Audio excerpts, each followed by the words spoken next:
Fibromyalgia. It's one of the least recognized illnesses of the 21st century. In fact, some patients are told by their doctors that they're actually imagining the pain that they're going through. One thing's for sure, the afflicted have a very hard time living with it. In some cases, it's so severe it can lead to depression and to suicidal thoughts. Fibromyalgia is the topic of discussion today on Noon Hour Out of the Box. Coming up.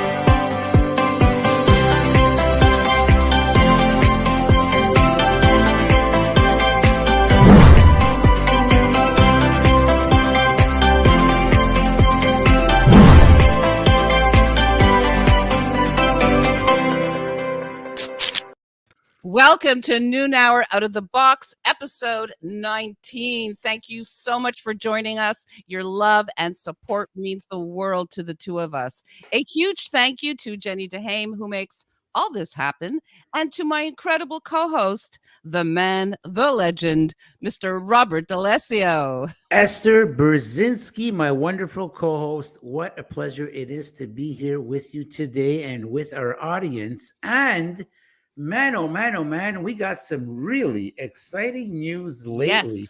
As a matter of fact, we're going to be on the internet. Esther, do you mind elaborating? So we will be on Access Radio. The show that we're on will be every Saturday from 12 till 3. And if you love rock and roll music and you want to hear myself and Robert shoot the breeze, please tune in. You can get it if you have an Android. You can get it through Google Play. It is an app called Access Radio. If not, you can get it on their website, accessradio.co. And we are so excited. Well, if you pardon the pun, Esther, we're going to rock the house. Absolutely. It's hey, wonderful. Esther, very Yes, quickly. Yeah. Let's go through a very quick shout out because this past Sunday, you and I got to hang out with some friends. Yes, we did. Actually, a local, well, we won't say local because it's becoming international, but a film producer from Montreal by the name of Teresa Pichano was becoming a household name.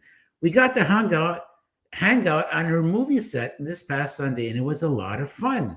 Yes, it absolutely was. We were extras in this fabulous film. We really can't talk too much about it, but guys, 2022, you'll get to see it. It's an incredible story, and I am honored, as was Robert, to be part of it. So shout out to Teresa. Thank you so much for thinking of us. And a very, very quick shout out by the way, the name of the film is a short film. It's going to be called Seamless Journey. A shout out to our good friend, Jesse Avellino, the location manager. There was also the director of photography on hand, Ionis Katrubis, an absolutely exceptional man, very, very professional. Yeah, we got to work with our friend, our director.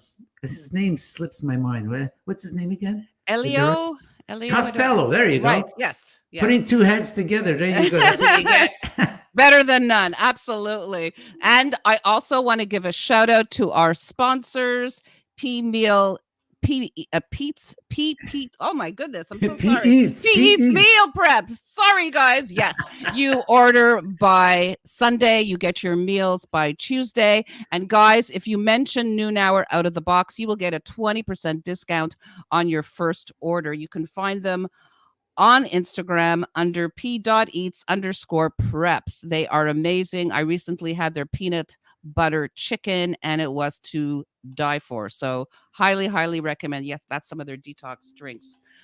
Yes, so the show today is about fibromyalgia.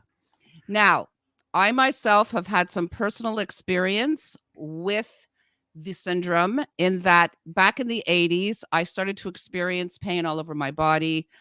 I went to several physicians and basically was told that it was all in my head. Later on in the 90s, again, it was brought up and it was suggested that I might have fibromyalgia. Again, they didn't really have the diagnostic knowledge and know-how back then. And I was basically told, well, if you sleep 8 hours a day and have your 3 meals and exercise, you should feel okay. Now, Robert, I know you yourself have had some personal experience with this syndrome. Well, actually, my current girlfriend, the love of my life right now, she's afflicted with fibromyalgia. It started off as a common cold. You went to see the doctor. That's going to go away.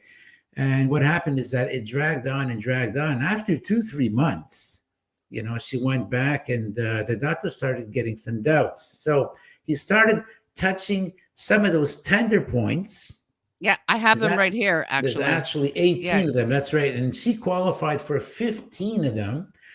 And so what happened is that her doctor ended up telling her that she couldn't work anymore. He gave her a year off and Wow. told her basically she had to leave the profession that she was in, that's caregiving.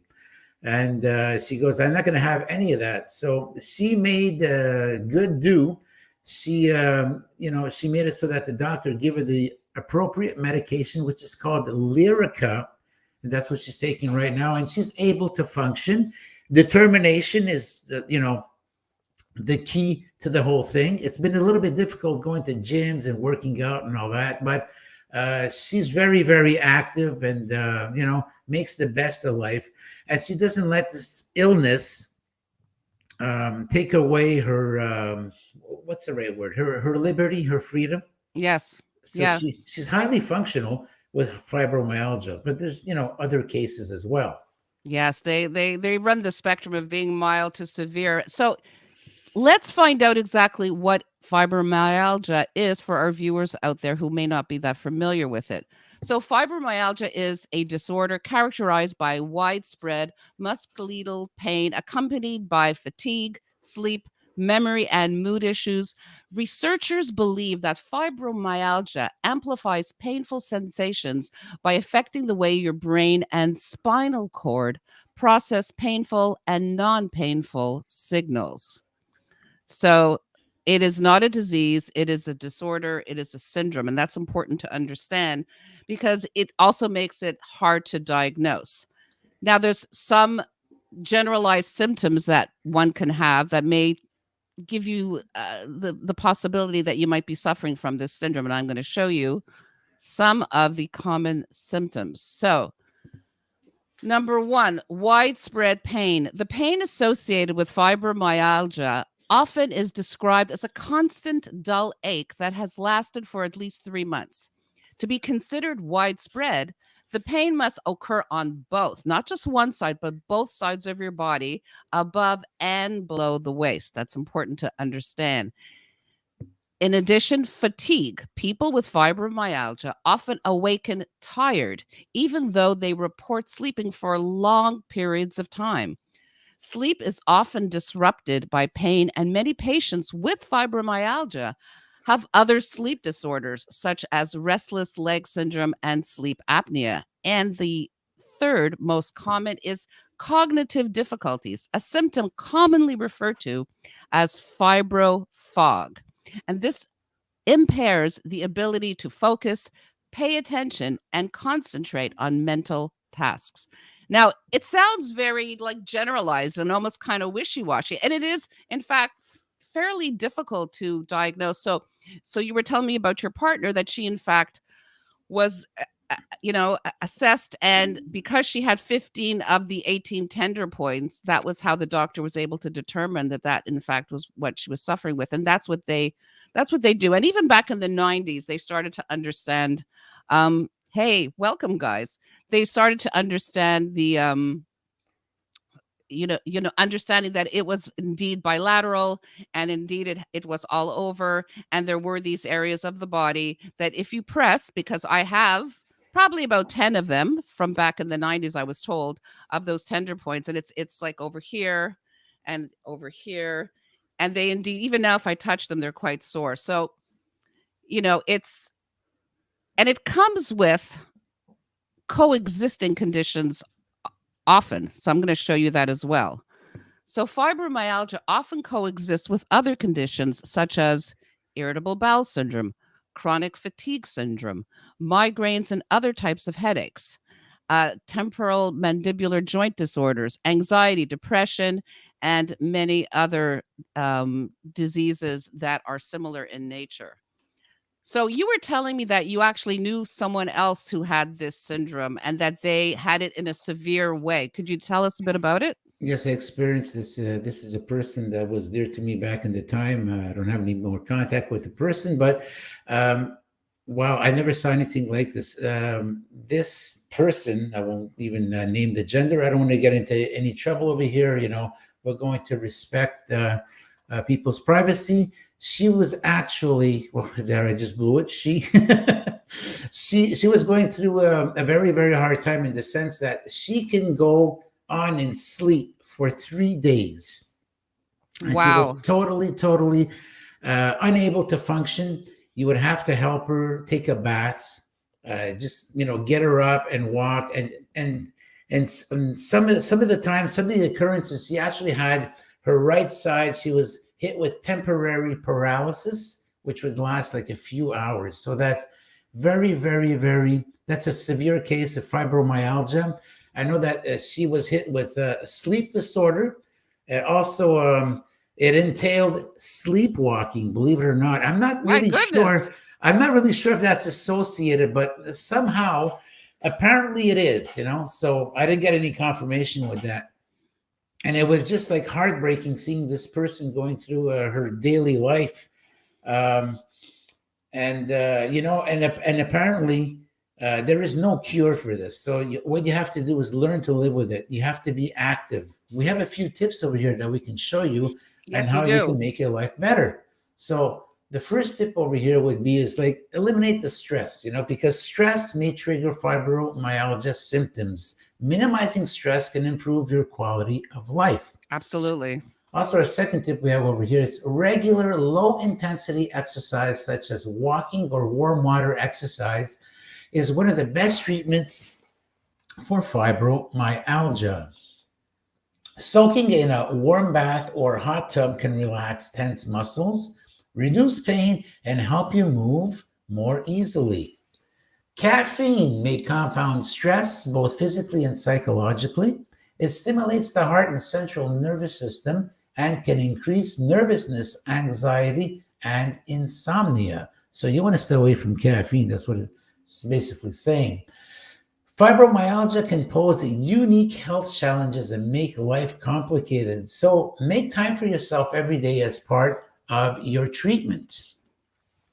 And the second last tip we have over here as we move along, if you're not getting enough rest, set the mood in your bedroom for sleep. And one of the ways that you can do that is that if you have a TV, you go onto YouTube and you get one of these videos. It's actually raindrops falling. You have a light thunder in the background, or you can have the ocean waves hitting the rocks. It's a great way to put yourself asleep. So you can get that for free on YouTube.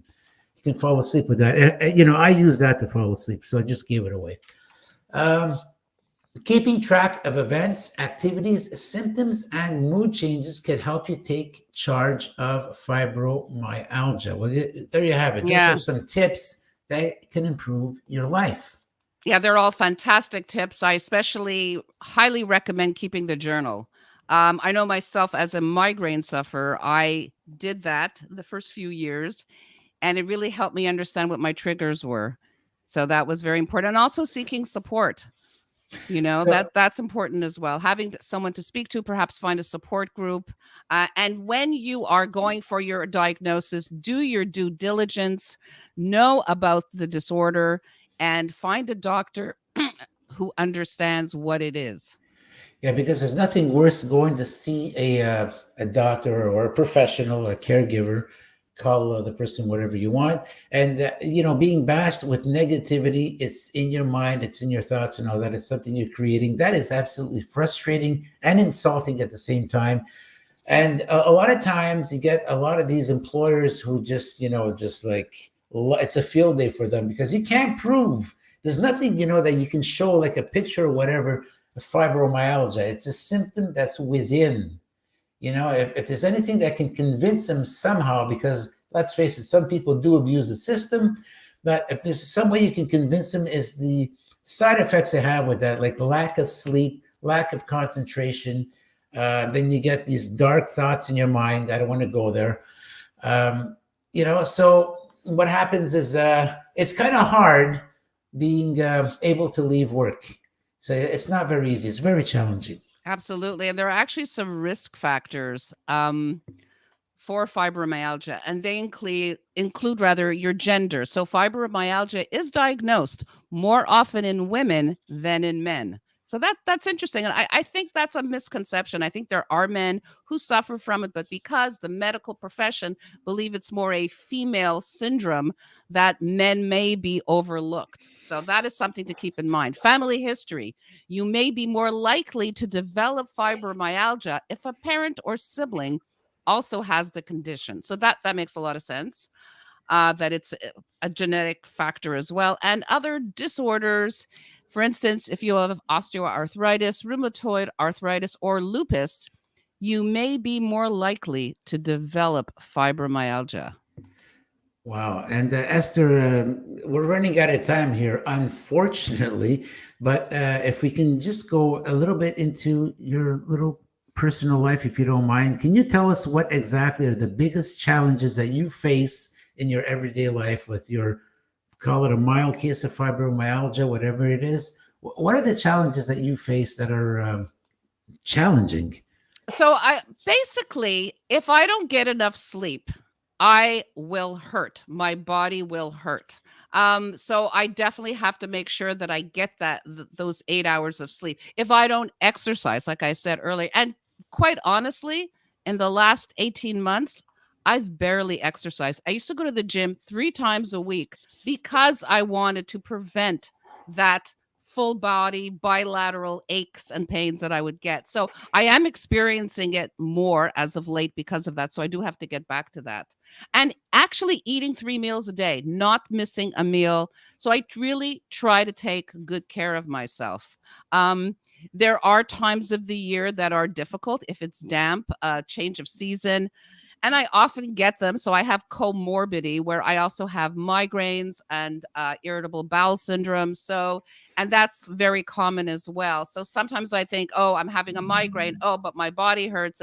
And really, to this day, it is so hard to explain to people that I'm not feeling well, that I have a migraine and my body hurts. And it's a chronic syndrome. It has its own issues in being a chronic syndrome that you feel alone at times. So support is so important.